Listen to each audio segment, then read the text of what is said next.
طلب العلم فريضة على كل مسلم على كل مسلم طلب العلم فريضة على كل مسلم على كل مسلم. ناظرین، کافی کوشش کے بعد، جیسا کہ ہم نے پچھلے ویڈیو میں آپ سے وعدہ کیا تھا اور کہا تھا کہ جناب ڈاکٹر محمد اشرف آصف جلالی صاحب کے تعلق سے امت میں ایک فتنہ کھڑا ہوا ہے اور طرح طرح کی ہند و پاک میں لوگ باتیں بنا رہے ہیں. ایک گروہ علماء اکرام کا اور کچھ لوگوں کا جلالی صاحب کے فیور میں بات کر رہا ہے، اور ایک دوسرا گروہ عظیم جس میں بڑے بڑے علماء اکرام، بڑے بڑے مفتیان اکرام جلالی صاحب کی بیان کی مذمت کر رہے ہیں اور اس کی تردید کر رہے ہیں. آئیے ہم آپ کو اس تعلق سے جناب حضرت سید واقف علی صاحب کی خدمت میں لیے چل رہے ہیں، جو بڑے عظیم مفتی ہیں اور جن کے شاگرد سارے ہندوستان میں پھیلے ہوئے ہیں. آپ سے پوچھتے ہیں کہ جلالی صاحب نے جو بیان دیا ہے یا جس طرح کا موقف عوام کے سامنے علل اعلان رکھا ہے، اس موقف کا کیا معاملہ ہے؟ قرآن حدیث کی روشنی میں ہم ان کو کیا کہہ سکتے ہیں یا انہیں کیا مشورہ کہہ سکتے ہیں، یا اپنی امت کو، اہل سنت والجماعت کو کیا ہم پیغام دے سکتے ہیں جلالی صاحب کے تعلق سے کہ جلالی صاحب کے بیان کو ہم کس طرح سمجھیں اور کس طرح کا سمجھیں، ان کے موقف سے ہم کیا لین دین رکھیں یا نہیں رکھیں؟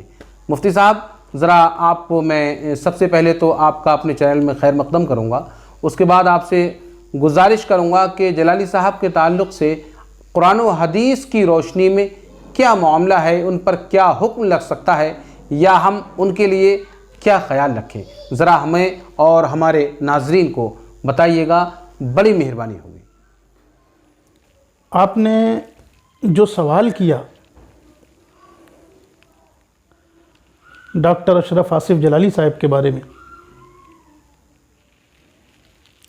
علمی حلقوں میں ڈاکٹر صاحب کا ایک وزن ہے. بہت اچھے خطیب بھی رہے ہیں اور ہیں ماشاءاللہ، مگر کیا کر سکتے ہیں، گرتے ہیں شہ سوار ہی میدان جنگ میں، گرتے ہیں شہ سوار ہی میدان جنگ میں، وہ طفل کیا گرے جو گھٹنوں کے بل چلے. واہ، بس اتنی سی بات ہے.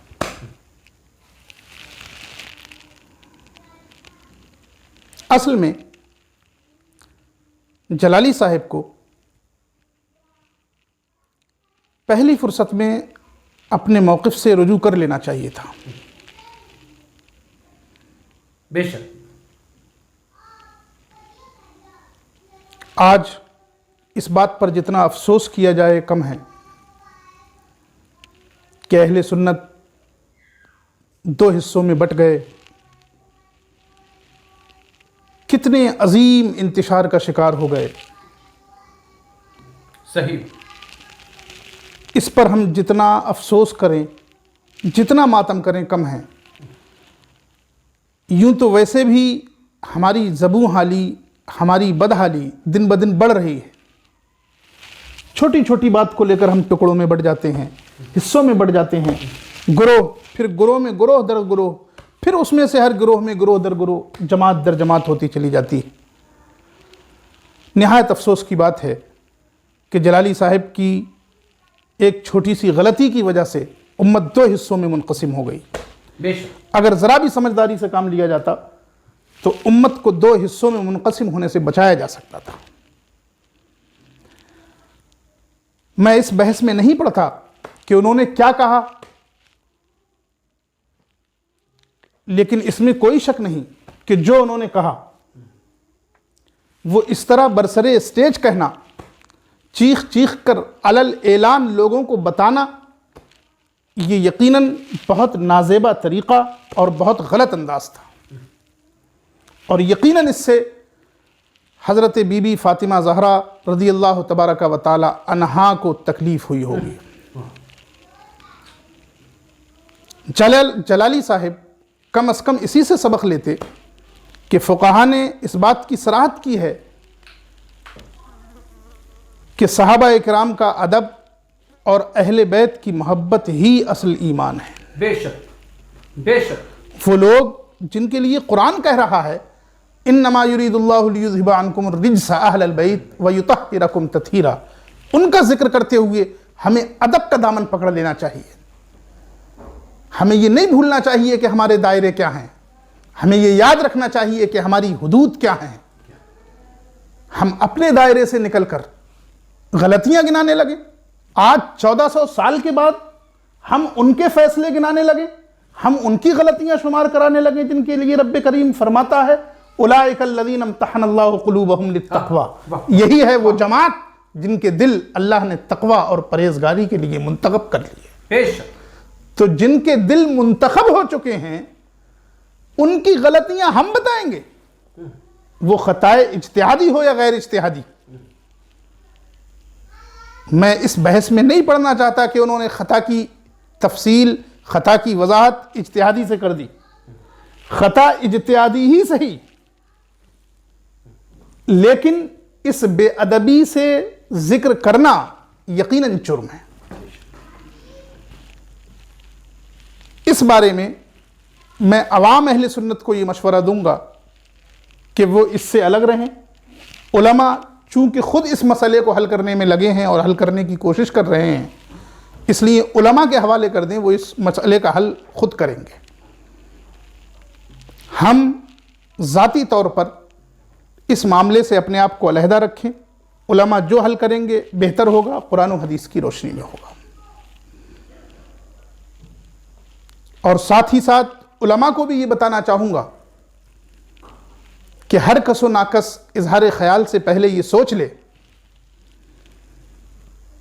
کہ کسی خطا کی نسبت کرنا اور ہے اور کسی کی خطائیں علل اعلان برسر اسٹیج شمار کرانا اور ہے۔ صرف خطا کی نسبت نہیں کی انہوں نے،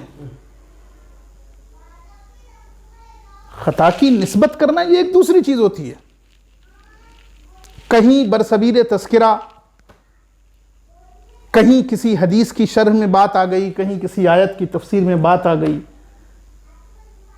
تو کہہ دیا ضمناً کہ ہاں یہ چیز فلاں بزرگ سے ہوئی یا یہ خطا فلاں بزرگ کی ہوئی، یہ ایک الگ چیز ہے جی۔ اور جس انداز میں جلالی صاحب نے ذکر کیا، مانگ رہی تھیں تو خطا پر تھیں چیخ چیخ کر، میں سمجھتا ہوں کہ جلالی صاحب خود اچھی طرح سمجھ چکے ہیں کہ یقیناً میں نے غلط کیا، لیکن شاید انہیں کچھ پس و پیش ہے یا کوئی چیز رکاوٹ بنی ہوئی ہے جس کی وجہ سے وہ رجوع نہیں کر پا رہے۔ انہیں چاہیے کہ سب سے پہلی فرصت میں توبہ کر لیں اور یہ اظہار کر دیں کہ مجھ سے اگر کوئی غلطی ہوئی ہے یا بے ادبی صادر ہوئی ہے تو میں اس کے لیے علل اعلان توبہ و استغفار کرتا ہوں، اور اہل سنت کا جو موقف ادب رہا ہے کہ ان ہستیوں کے تعلق سے ان کا ادب یہ ہے کہ ان سے اگر لغزشیں ہوئی بھی ہیں تو ہمیں اس کا تذکرہ نہیں کرنا، نہیں کرنا۔ واہ۔ وہ لغزشیں اگرچہ خطائے اجتہادی ہوں لیکن ان کا تذکرہ ہمیں نہیں کرنا ہے۔ اور ادب ہی اہل سنت و جماعت کے موقف کی شناخت رہی ہے، بے شک۔ ہماری پہچان ہی یہ ہے۔ آج اس موقف سے ہٹ کر ایک نیا موقف اپنانے کے لیے جلالی صاحب نے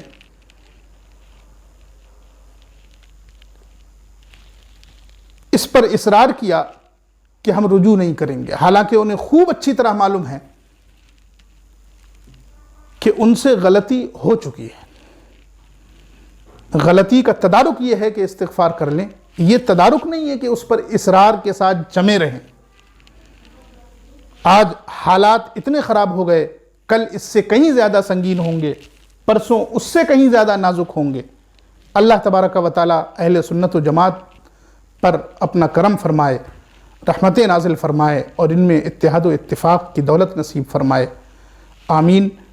امت مسلمہ اپنے آپ کو اس مسئلے سے علیحدہ رکھے، جو علماء ہیں وہ اس مسئلے میں اس حیثیت سے سوچیں کہ امت کو انتشار سے کیسے بچایا جا سکے۔